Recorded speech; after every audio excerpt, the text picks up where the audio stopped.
دیکھو تمہیں بڑے بڑے لوگ نظر آئے. حضرت عبداللہ ابن عباس کو نبی پاک نے دعا دی تھی, اے اللہ انہیں علم عطا فرما, فقاہت عطا فرما. تو یہاں تو پیروں کے بچے سارے علم لدنی والے ہوتے ہیں نا, کہتے ہیں فیض. سبحان اللہ. غوث پاک تو مادرزاد ولی ہے پر 12 سال پڑھتے رہے. تو گھر بیٹھے بیٹھے کیسے ہو گیا؟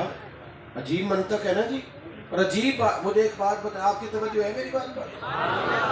جنہیں نہیں بولے انہوں نے ہلکا ہلکا ایسے ایسے کرو. میں تو جانے والا ہوں, میرے تو یہ حضرت کی وجہ سے مجھے کئی اور جگہ بھی وعدے کرنے پڑ گئے, تو میں تو 2-4 باتیں آپ سے کرنی, آپ توجہ فرمائیں. مجھے ایک بات بتائیے, ڈاکٹر کا بیٹا اگر MBBS نہ کرے تو ڈاکٹر ہوتا ہے؟ تجھے آپ کو ڈاکٹر صاحب کا پتر بھی ہوا, لیتے ہو دوائی؟ بولو. انجینئر کا بیٹا اگر ڈگری نہ لے تو انجینئر ہوتا ہے؟ تو پیر کا بیٹا کچھ پڑھے پڑھائے نہ تو پھر بھی پیر, کوئی شے بھی نہ ہو. یہ کیسی بات ہوگی؟ تھوڑا سا غور کریں. جس کو مرضی, جس طرح کا مرضی آپ معیار دیتے ہیں, کوئی کرائیٹیریا پیدا کریں. کیا قومیں اس طرح زندہ رہتی ہیں؟ آپ ادب کریں بزرگوں کی اولادوں کا, میں ادب سے نہیں روک رہا, لیکن جب ان کو مسلک پہ بٹھایا جائے گا تو اس کا ایک معیار ہوگا, اس کے لوازمات ہوں گے, اس کی ضروریات ہوں گی, ان کا لحاظ رکھا جائے گا. حضرت عبداللہ ابن عباس کو نبی پاک نے دعا دی, وہ حضور کے چچا کے بیٹے ہیں, اللہ اسے علم عطا فرما. تو کیا وہ انہوں نے کہا ٹھیک ہے دعا ہو گئی, فیض ہو گیا؟ ایک ایک صحابی کے دروازے پہ گئے ہوئے, خاندان رسول ہے, ایک ایک صحابی کے دروازے پہ دستک دی اور جا کے کہا سنیں آپ کے پاس حضور کی کوئی حدیث ہے؟ حضرت ابی بن کعب رضی اللہ تعالیٰ عنہ حدیث پاک کے بڑے جاننے والے صحابی تھے. ان کا گھر کا دروازہ مدینہ منورہ میں صحرا کی جانب کھلتا تھا, ریت ہی ریت تھی. حضرت عبداللہ ابن عباس اپنے استاد کے گھر جاتے تو دروازے پہ دستک نہیں دیتے, فرماتے تھے یہ ادب کے خلاف ہے کہ میں کہوں باہر آئے آپ. فرماتے میں چادر بچھا کے دروازے پہ بیٹھ جاتا, وہ مرضی سے آئیں گے تو گزارش کروں گا. فرماتے کئی دفعہ میں بیٹھا بیٹھا تھک جاتا اور پھر میں اپنی چادر بچھا کے وہاں لیٹ جاتا. جب ٹھنڈی ہوائیں حضور کا مدینہ چوم کے گزرتی تو کچھ ریت بھی اڑ کے میرے بالوں میں پڑ جاتی. حضرت ابی بن کعب مرضی سے باہر آتے اور جب وہ تشریف لاتے تو مجھ سے آ کے کہتے ہو میرے محبوب کے چچا کے بیٹے, آپ حکم کرتے میں حاضر ہوتا. تو کہتے نا, میں تو آپ کے پاس اپنے محبوب کے دین کا علم لینے آیا, لہٰذا مہربانی فرمائے آپ مجھے کچھ پڑھا دیں. آپ کو ذوق بنائیں میرے دوستوں, بالخصوص نوجوانوں سے کہوں گا, آپ رات کے وقت آئے علماء سے, اگر دن میں آپ کی اور مصروفیات, آپ علامہ سے حضرت سے ٹائم لیں, آپ کہیں کہ میں کچھ سیکھنا چاہتا ہوں. میں آپ کو یقین سے کہتا ہوں, ویسے بھی جو لوگ دین کا علم دنیا کے لیے حاصل کرتے ہیں انہیں مزہ بھی نہیں آتا, تو مزہ خراب ہو جاتا ہے. جو کام آپ دنیا داری کے لیے کرتے ہیں وہ آپ کو تھکا دیتا ہے, آپ اکتا جاتے ہیں. مزہ, یہ جو لوگ کچھ علم رکھتے ہیں پر عمل نہیں نہ کرتے, یہ بڑی بے چین زندگی گزارتے ہیں. علماء کی بات نہیں کرتا, میری طرح کے جو لوگ ہوتے ہیں, علم ہو عمل نہ کرے تو 2 کشتیوں کے مسافر, وہ خود بے چین ہوتے ہیں, یار میں کہتا کچھ ہوں کرتا کچھ ہوں, زندگی لطف نہیں دیتی. اور جو لوگ علم پر عمل کرنے والے ہوتے ہیں ان کی زندگی بڑی مزیدار ہوتی ہے. ہمارے گجرانوالہ میں حاجی ابو صادق صاحب رحمۃ اللہ علیہ تھے نا, تو اپنے مزاج کے لحاظ سے, طبیعت کے لحاظ, وہ کہتے تھے کہ مبلغ وہ ہوتا ہے جسے اسٹیج لگا کے دے دے تو تقریر کرے نعرے لگوانے کے بعد. کہتے مبلغ تو چلتے پھرتے بھی مبلغ ہوتا ہے. اور صاحب گلی سے گزر رہے تھے تو ایک عورت کو دیکھا, اس کے چہرے پہ پردہ نہیں, تو یوں آنکھیں پھیر لی اور آنکھیں پھیر کے کہنے لگے پتر مسلمانہ دی تھی یہ پردہ کرے گا. تبلیغ ہو رہی. جو بعض غصے والے لوگوں کا طریقہ ہوتا ہے, جا بابا اپنا کام کر. عورت نے جو لہجہ ہوتا ہے آج کل لوگوں کا, کہنے لگی جا بابا اپنا کام کر. حضرت صاحب پھر آسپے فرمان لگے پتر میرا یہی کام ہے, میں کام ہی تے لگا, میرا کام دین دی دعوت دے رہی ہے تو میں لگا میرا یہی کام ہے.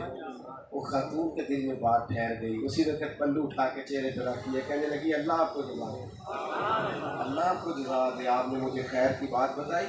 آپ جب بعمل ہو جاتے آپ میں نورانیت آتی, کیف آتا ہے. میرے عزیز, دین کا علم شوق سے.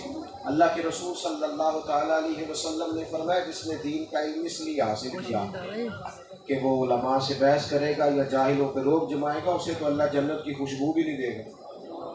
دین کا علم تو اس لیے حاصل کریں کہ اس پر عمل کرنا، اس کے مطابق اپنے آپ کو ڈھالنا ہے، اپنی زندگی کے اندر تبدیلی پیدا کرنی، آپ کو سنورنا ہے، آپ کو اخلاقیات سیکھنے، آپ کو اپنے کردار کے اندر، افکار کے اندر، نظریات کے اندر تبدیلی پیدا کرنی. اور اگر آپ نے تبدیلی ہی نہیں پیدا کرنی، حضرت باجد بستامی کا زمانہ تھا نا، تو ایک مسلمان نے ایک یہودی کو کہا کہ تو مسلمان ہو جا.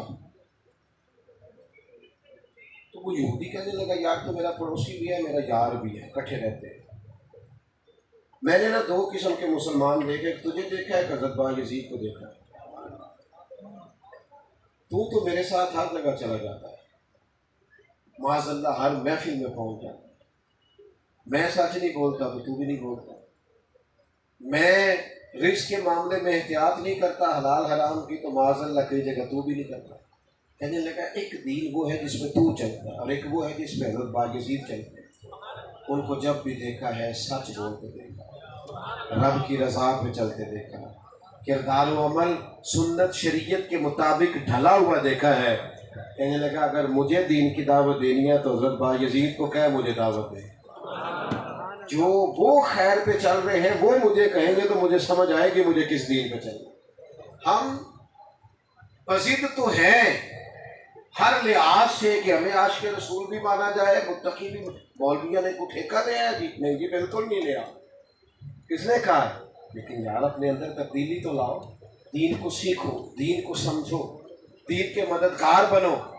آپ اپنے دین کی تعلیمات حاصل کرو، اپنے مزاج کے اندر خوبصورتی پیدا کرو، دین کے لحاظ اخلاق کو، کردار کو، لب و لہجے ڈھالو دین کے مطابق. آپ یقین کرو مزہ آئے گا زندگی جینے کا.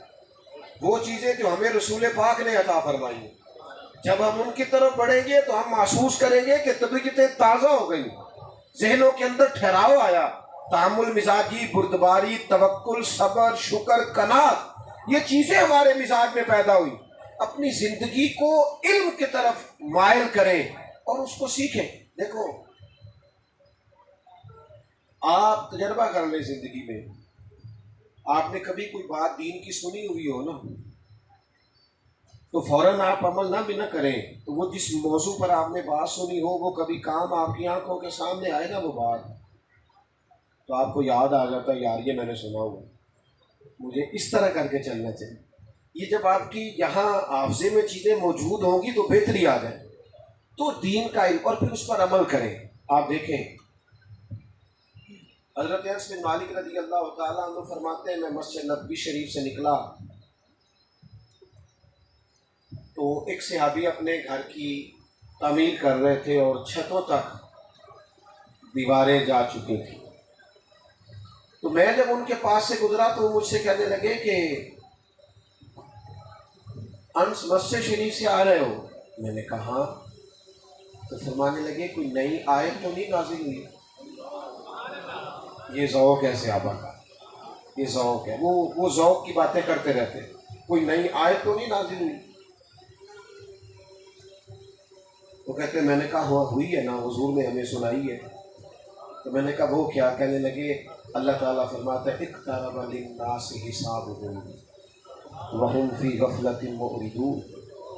لوگوں کے حساب کا وقت قریب آ گیا اور ابھی بھی غافل ہو کے پھر رہے ہیں، غفلت میں منہ پھیرے ہوئے، حالانکہ حساب کا وقت آ گیا. حضرت انس بن مالک کہتے ہیں میں نے آیت تلاوت کی تو صحابی دیکھتے ہی رہ گئے، کام چھوڑ دیا، خاموش ہو گئے. تھوڑی دیر کے بعد میں تو آگے گزر گیا تو مجھے پیچھے سے کسی کے چھلانگ لگانے کی آواز آئی. میں نے پلٹ کے دیکھا تو وہ صحابی تھے. میں نے کہا کہاں جا رہے ہیں؟ کہنے لگے مسجد. میں نے کہا اس کو تعمیر نہیں کرنا. کہنے لگے آپ